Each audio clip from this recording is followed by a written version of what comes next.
Hello, everybody, and welcome to something different from MinnMax. MinnMax is a place about games, friends, and getting better. My name is Ben Hansen. Thank you for being here. So these are excerpts from our Patreon exclusive podcast called Party Chat. But we figured most of you would be interested in this discussion because it is with the three people that were recently laid off from Game Informer. So these are public clips, but if you want to listen to the full discussion, you can support us over at patreon.com/MinnMax.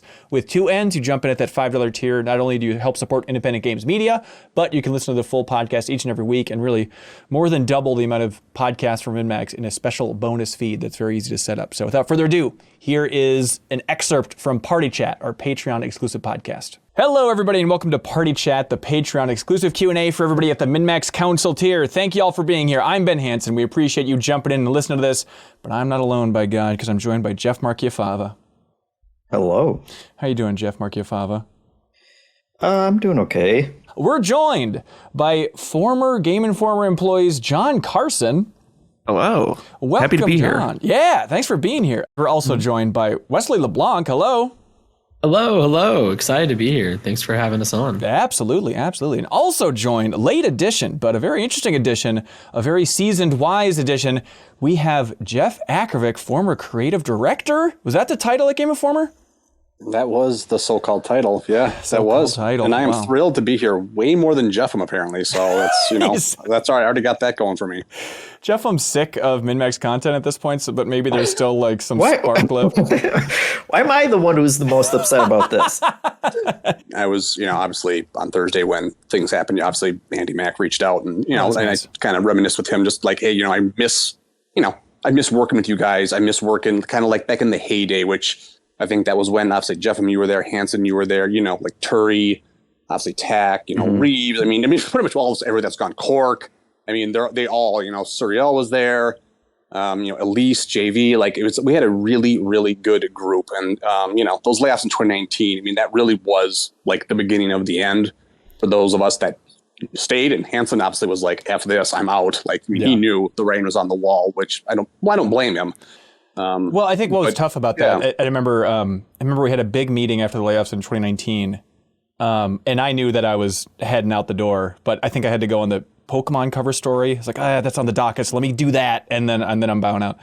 But I remember in that big group meeting, and our publisher was there, Jeff, but you in particular, you're very passionate about like, hey, we need help. If one more person leaves here, we are effed. I remember you saying that in the big group meeting, and meanwhile I knew that like, well, my clock is ticking, and that feels horrible to know that like I'm going to be the one to hurt this team more when they're already kicked in the groin. And what's funny about that, Hansen, is when Wes and John can speak to this too, obviously, because they've been experiencing this, unfortunately. But when you left, that was the first like, oh crap, this is the first person who's voluntarily choosing to leave. So of course, what is this going to then cause? So thanks a lot, Hansen. Yep, that's and then second of all, it was this, and especially, and I'm sure Jeff and like Hansen, you probably felt this like right when the day that the layoffs happened. It was like, oh my God, how are we going to even do all the things that we do? Right. Like, I mean, how are we going to get the issue done? Like, what's going to happen with the website? Like, but we figured it out. And unfortunately, and this is what I can say about like the caliber of the people who have always like worked at GI by and large, even the people there today, which again, if you have any interest at all in Game Informer, please support them because the staff that is still there is insanely passionate and they really want it to work just like I did, just like Wes did, just like John did. But we always figured out a way to do more with less. And we kept doing that. And the sad thing is I feel like GameStop is like catching wind of this. And they are just like, well, what if we cut more people? Oh, they keep doing the same stuff. Well, we'll just cut more people. And the output by and large stays the same and the level of quality stays the same. But they just don't take into account, the effects of that on a team individually. Yeah. No, and I've been telling people like the last 3 years, since those layoffs, I mean, it's been the most stressful time of my life with, work wise, trying to make it work, but it just always felt like we were just pushing this boulder uphill and it was just getting heavier and heavier and heavier. And I hope it changes for the people that are left because they're great people. Yeah. But, it's daunting and it's demoralizing to say the least. But the magazine itself seems pretty important to what GameStop does for like their membership program. Yeah. So I was asked yesterday, like how long do you think that Game Informer, as we know it, will be around? And it's one of those things like I don't think that part of like the power up rewards or like that subscription could be sacrificed at this point. So probably longer That would than be you the think. logical take, John. Yeah. Would If be. GameStop was run by logical people, Right. I would agree with you. That's very true. But what I think that they're doing now is just sacrificing the online part. Yeah. Which is super unfortunate. There's a lot of great work that was going out daily, weekly, monthly, but a lot of that's going to have to be probably focused into the magazine now, and which is great. Like that is the key to GI and kind of always has been. Yeah, because there was, I mean, you all split into, after I left, into like an online and a print structure. And I know Right. that kind of got blurry, but was that Yeah. still going when, like, this last week? Was that still kind of loosely the structure? So, this is a fun conversation because Yeah. all right, so multiple people had left throughout the year. Positions weren't backfilled, and so we were just preparing for handling things with the crew that we have or that we had as of Wednesday. And we had a meeting and we were talking like, all right, we're probably gonna have to slow down on online content and like break down the walls again, because we had been a magazine team and an online team, and Wesley and I were both part of the online team, and so we were getting ready to like learn the proofer and get more involved with the day-to-day activities of magazine stuff. And then this whole thing happened the next day. So I'm assuming I haven't really talked to anybody about what the plan is, because I mean it's very fresh. Right. There's only been one business day since all this happened, but I'd assume that wall is broken again, and it's just one core team. Yeah, I'm curious to see what happens with the podcast. I'm very proud of myself that I have listened to every episode of a Game Informer podcast. I think there's like 2 episodes of All Things Nintendo that I skipped where I was too far behind. Other than that, I'm fully caught up on everything. And so congratulations on everybody doing a great job over there in the podcasting world at Game Informer. And John, Video Gamography, congratulations on jumping in and steering that show well. Thanks. And so, yeah, I'm curious to see if those are going to merge or if all of those are going to keep rolling, because it is tough along with the Game Informer show podcast every week to keep all those running. It's kind of like a real, I don't know, unsung heroic effort to launch all those podcasts and have all those people host those shows, and I think they're fun listens. Anyways, Wesley, how are you feeling? I'd imagine it was a rough day Thursday. Give me a walk through your emotions over the last couple of days. Yeah, it's been, and I was talking to John about this over text. It's waves for sure. Like, obviously when it first hit me, it was pretty rough. And I talked to Reiner after, and he was not doing great, obviously. And the team was not doing great. So Thursday was just a bad day. Also my birthday, not a great birthday. Yeah. And then Friday was like kind of where like the numbness of it started to kick in. I told myself I wasn't going to think about, finding a new job or anything until tomorrow. So I wanted to, give myself some room to breathe this weekend. And Friday was very numb. Yesterday was the first time where I was like kind of able to stop thinking about it a bit. Right. Which was nice. And then, every day's getting better for sure. It doesn't hurt that for all of the faults with the games industry, like the people in it are the most supportive out there. It's incredible to see all the support that's come towards all 3 of us. It's awesome. It's strange being on this side of things where like you get let go from a place, but then just everyone is in your DMs and Right. like trying to help, and it's very, very kind of everyone. It's a real privilege in a way, I guess, to like, I mean, Right. people get fired every day across the world, and to have people give such an outpouring of support is so rare. I mean, even, how many people were let go from GameStop overall? Like a ton of folks. And outside of the, pieces of work that were, CFO getting a $2 million exit package and all that nonsense, like there's still probably a lot of great people who lost their job at GameStop, and no one's making a Reddit thread about them, Right. So feel less special is what I'm trying to say to the 3 of you. I guess. Thank you. I did not get a $2 million severance package, though. Yeah, that's brutal. Jeff, do you have any advice? I mean, you went through this. You were laid off by GameStop in a pretty cruel way. Do you have any advice for just kind of moving on or coping with it or reacting or anything?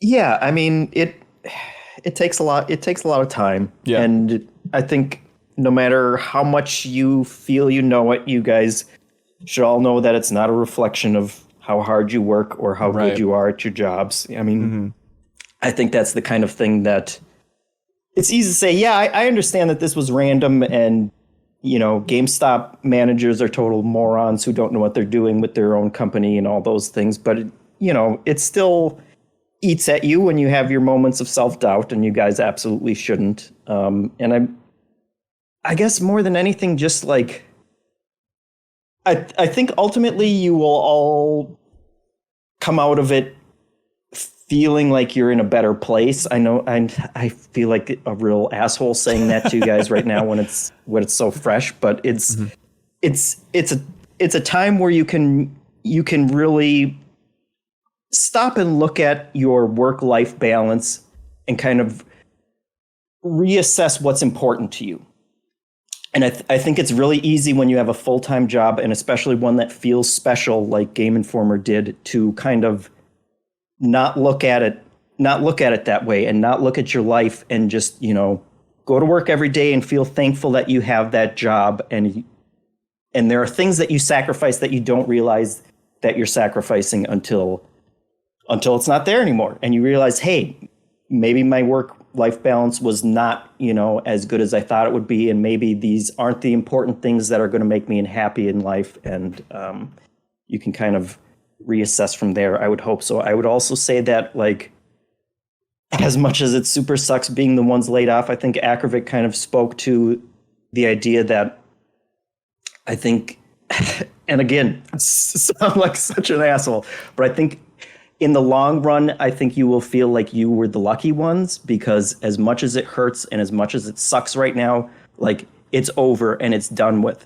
And the people who are still in that building, like, it sucks for them too, and it hurts and it's stressful, and now they're just as scared because they realize they don't have any job security, but they still have to get up and do the damn job every day. And they also have to do your jobs now. And so it will get better. I hope you guys real feel that way sooner rather than later.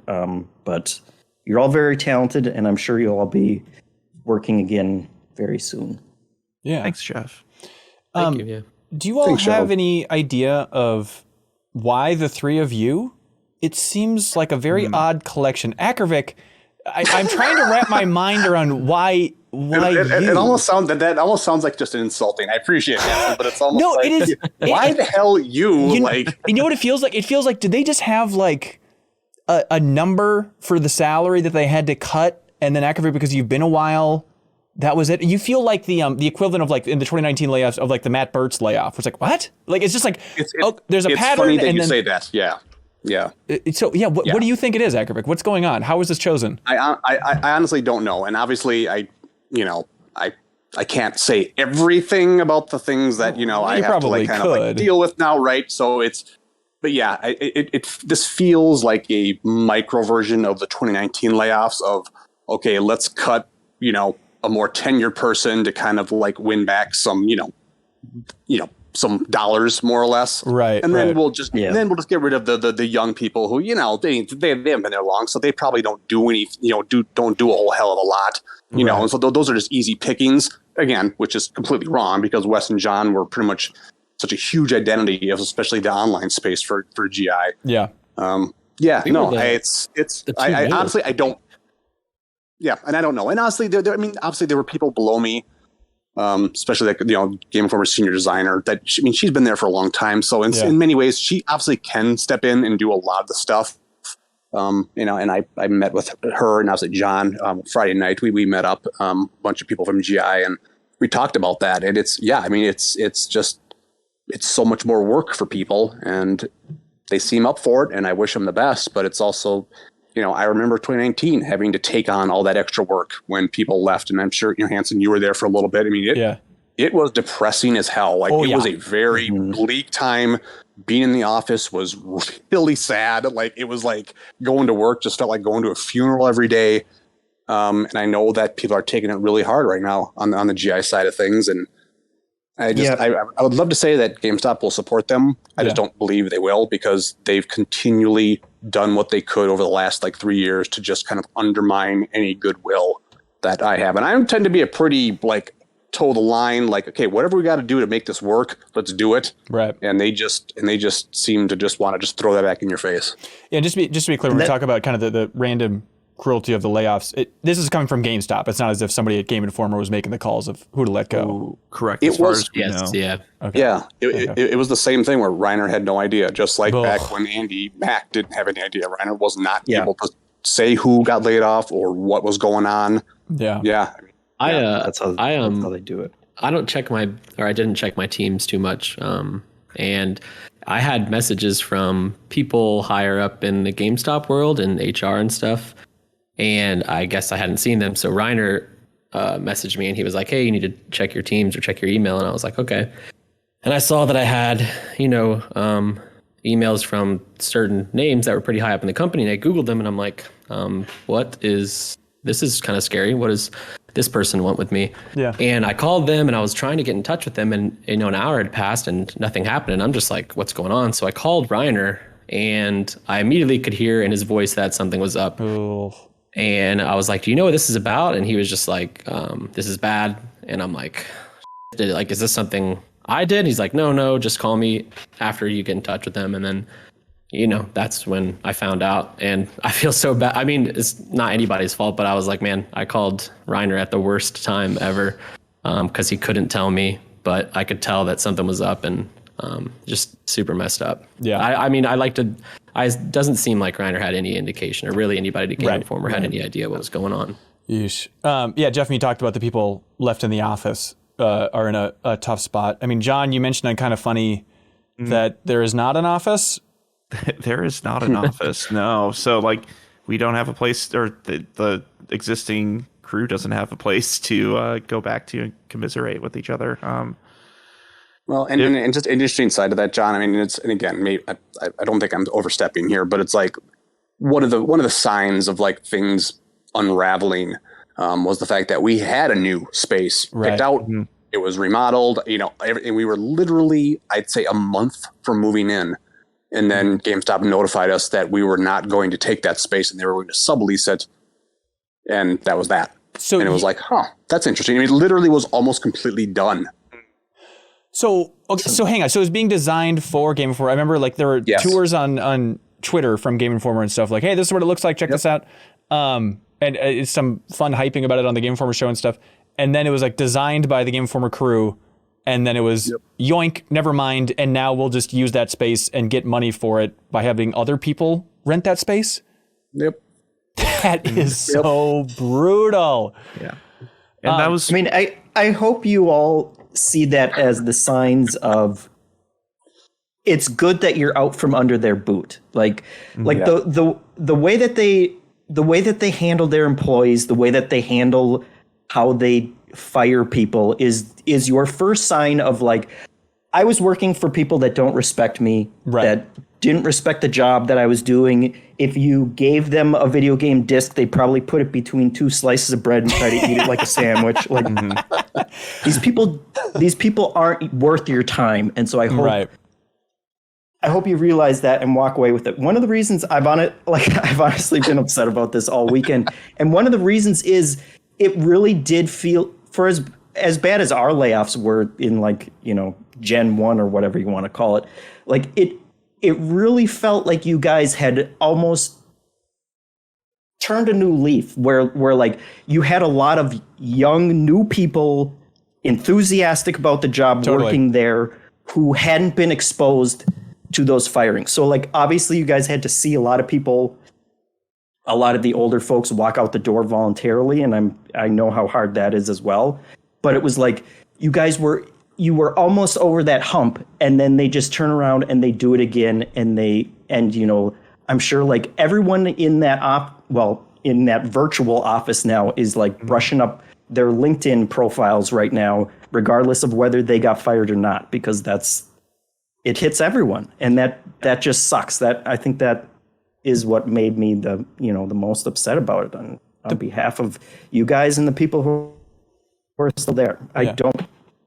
The part I don't understand how it's like you hire a bunch of people just to fire a bunch of people again. What is wrong with you? Well, especially, I'm sure it's coming down from the highest levels. Like, okay, we got to fire this percentage or whoever the numbers work out. We need to let these people go. But when they weren't backfilling the number of positions that left, because what it was, Kim, Tack, Reeves? Was it those three that they didn't replace? So like, hey, you need to let 3 people go? You effectively already did it. Move on. Like, because you're not replacing those people. Like, and the fact that was not factored in any way, it's probably ignorance. I'm sure it's somebody pushing papers up there instead of somebody twirling a mustache, but it just seems so cruel.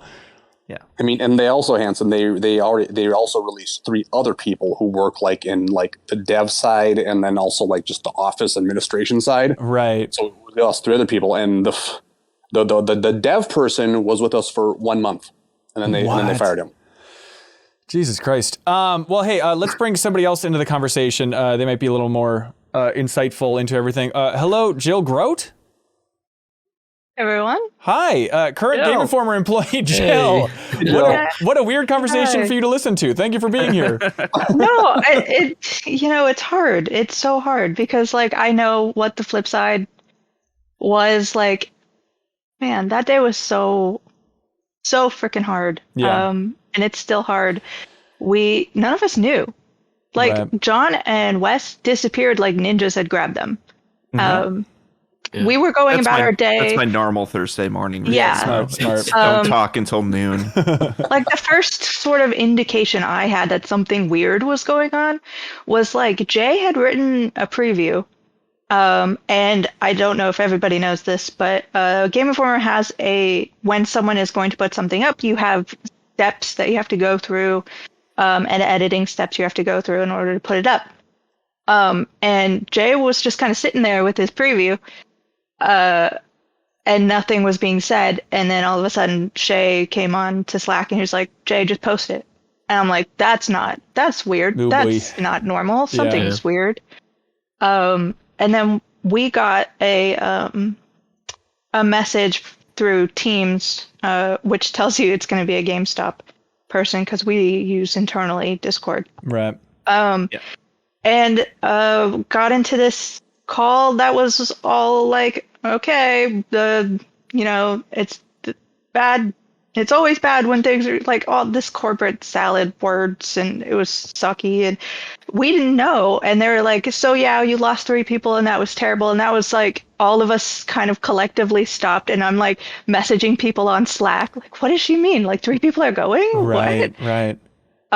And so one of us actually had to step up and be like, who left? What are you talking about? And then they announced to us that John and Wes and Akarik were gone like effectively an hour ago, and none of us had been told. Yeah. It was effective immediately, at least for me. Yeah. Like I remember Same. checking my email because I had some important stuff in there, my work email. And like immediately after the call that I got laid off on, I could not access my email, and all my Microsoft stuff was gone. And I was like, holy hell, they work fast. Yeah, it's so brutal. Like I remember when the layoffs happened in 2019, just that feeling of like, okay, the only way you can tell who is gone is trying to DM them in Slack.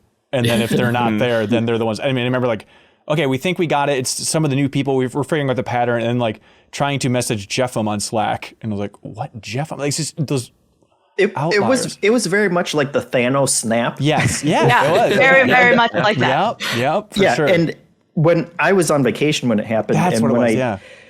I got out of my car and checked my phone, and it was like I had a notification, I think, from Facebook that I had been removed from like the Game Informer Facebook page or something, and I couldn't get a hold of the person who was firing me at the time. Right. And so I had just called Jeff Cork because, I sat right next to him and he was my best friend at work, and he was the one who told me. And in some ways that was like a weird blessing of having him do it, even though he was in Germany at the time. Oh my and God, that's rooming right. with JV, who had also just gotten fired. So it's just like corporate has like a sociopathic way of they think it's the most efficient way to fire people, and there's not a human being on the board to tell them like this is the most traumatic way that you can do it to people, and this is going to ruin morale for everyone else who you've decided not to fire. And it's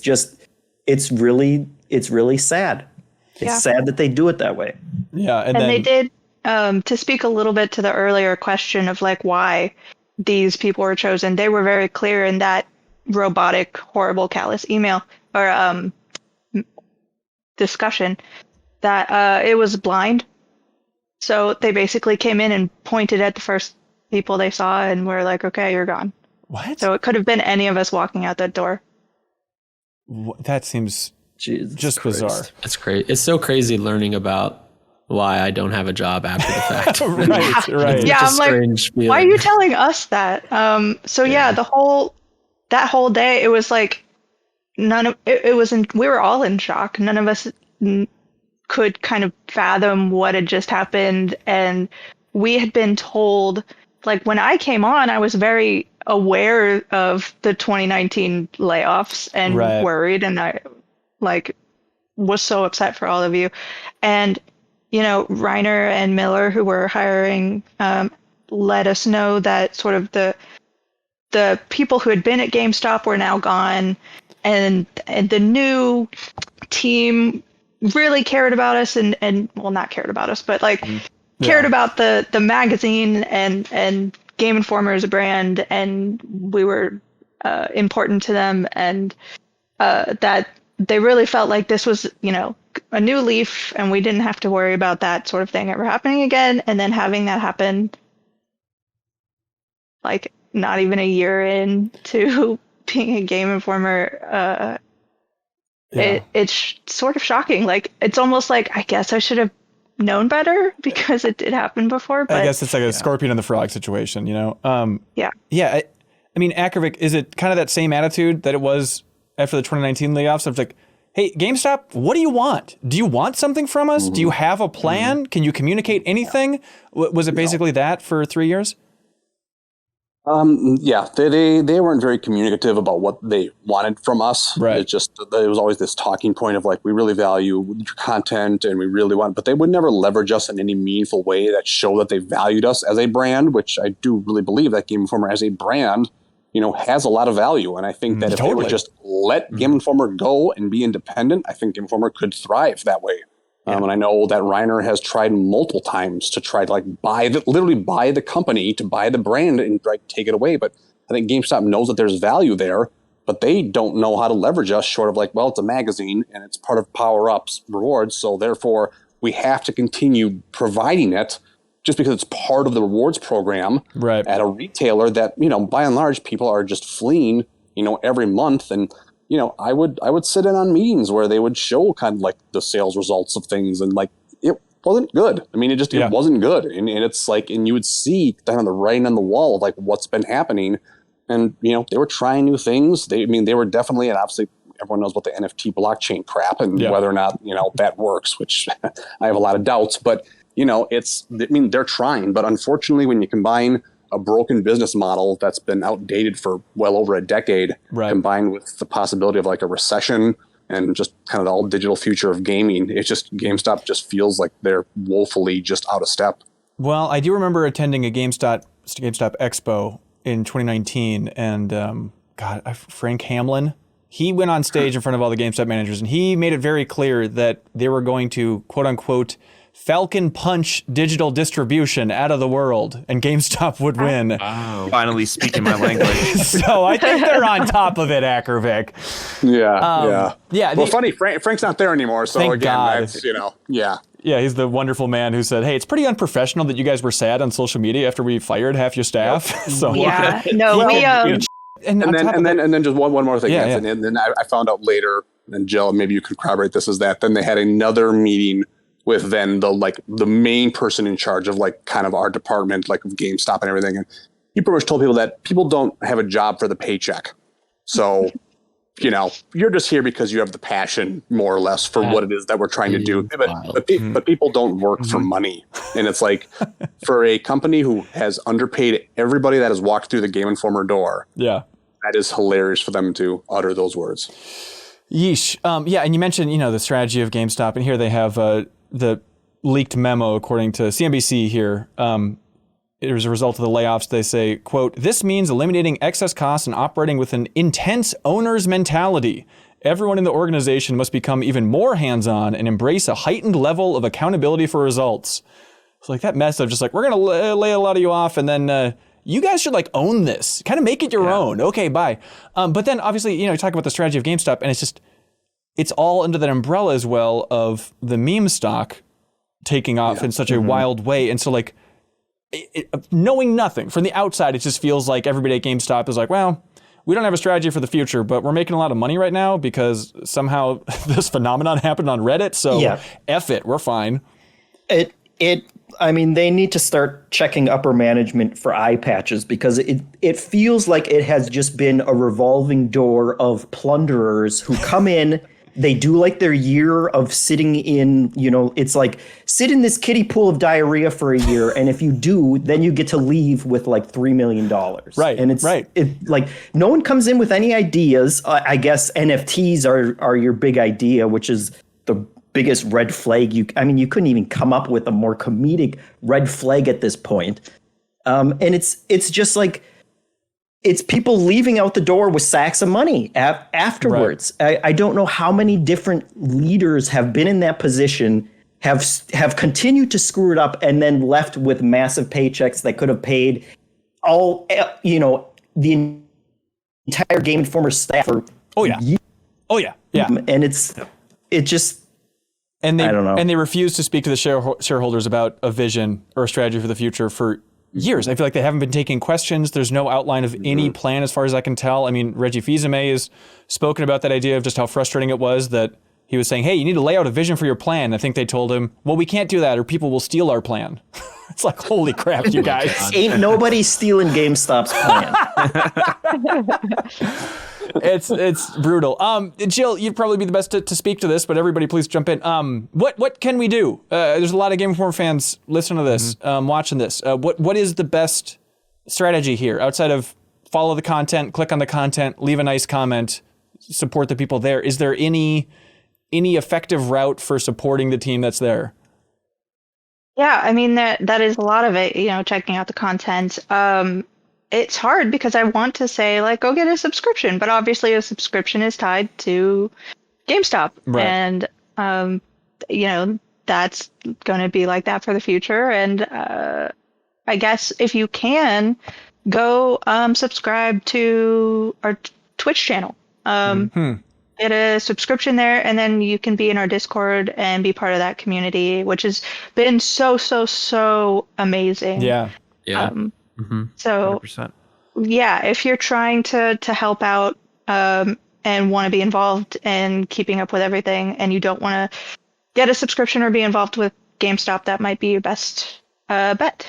I will point out that I believe you can subscribe without subscribing to Power Up Rewards. Someone put that in a chat somewhere. If you go to the GI website and you go to the magazine section and you click on subscribe, there is a way for you to subscribe to the magazine without giving GameStop a dime. Because I would just like to, obviously I have an inherent interest obviously in the magazine, but also just that the magazine is the lifeblood of the company. Right. Without the revenue the magazine generates, and obviously a lot of that is tied to Power, but just the magazine is what sustains the company, and it has allowed, I was going to say us, but allows them to do the things that they've done over the last 3 years under incredibly stressful circumstances. And the fact that the pandemic and we've been all working remote, and the fact that, we've done a lot of new video content and launched a bunch of new podcasts, and we're trying, we redesigned the magazine, we redesigned the branding, we did all this stuff in a way to prove ourselves and to show the value of a company that is scrappy as hell and has a lot of talented people.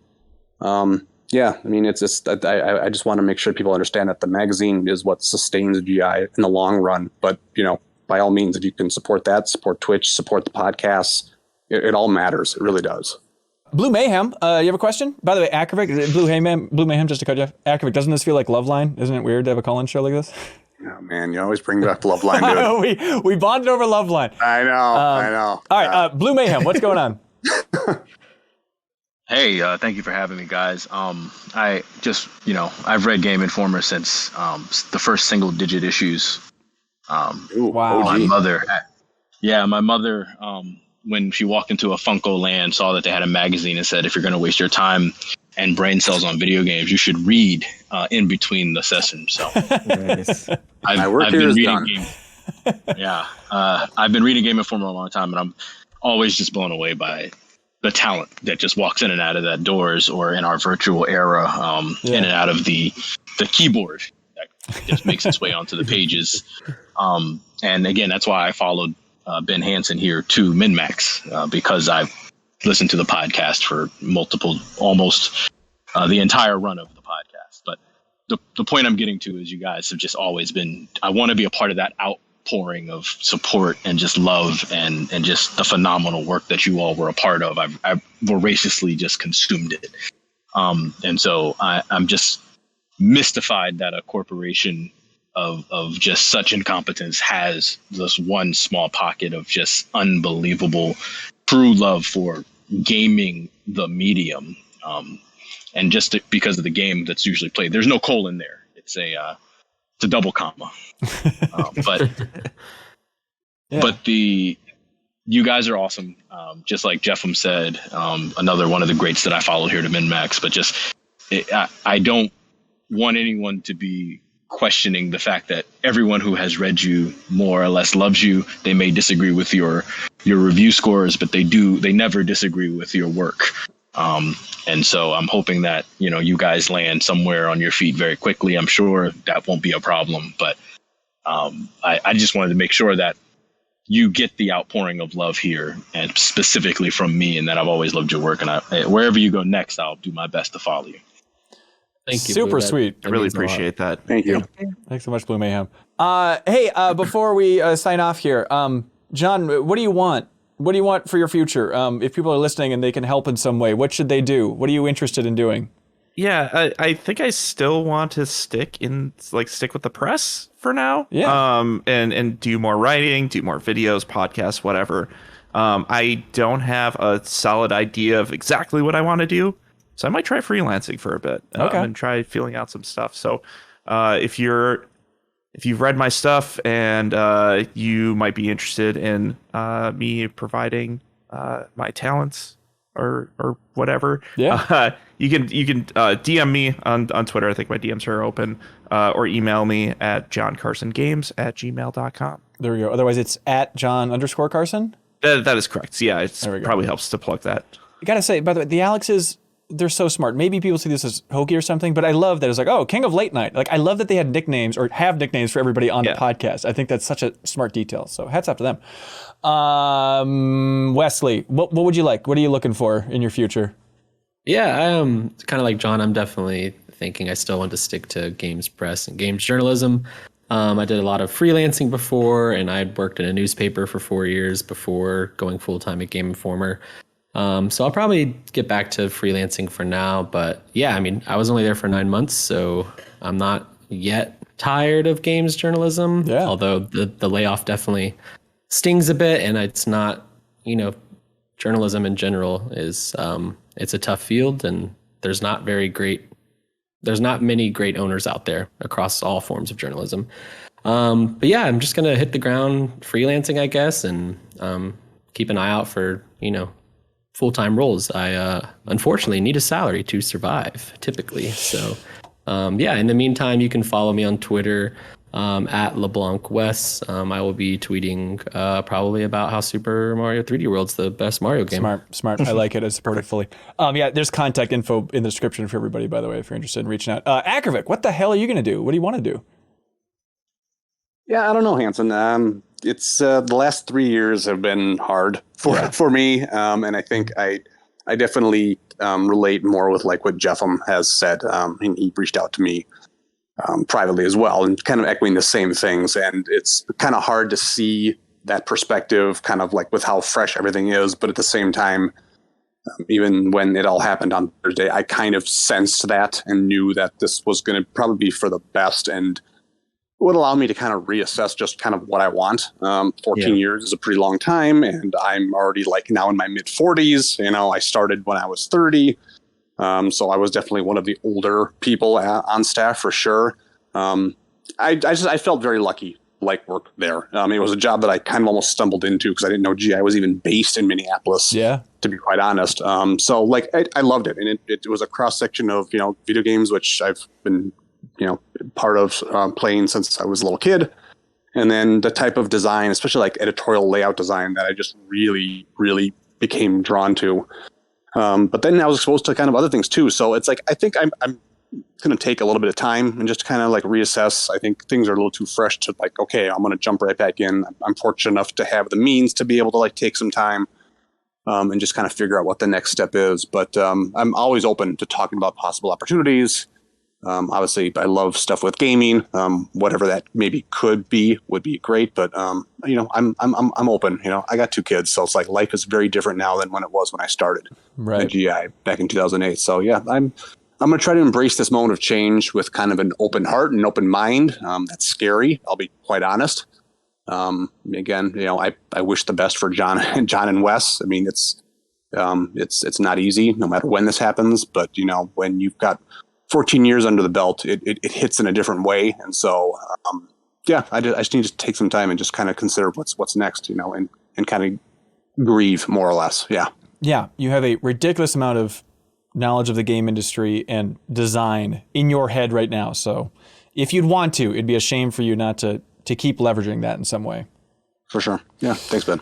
This was a clip from Party Chat, our Patreon exclusive podcast that airs every single Monday. The podcast features cohorts and friends of the show, contributors, talking directly to the MinnMax community. So if you're looking for even more podcasts from MinnMax, this is the place to go. Just head to patreon.com/MinnMax with 2 N's, support us at the $5 tier, and you can listen to Party Chat every single week. Thanks so much, everybody. We appreciate it.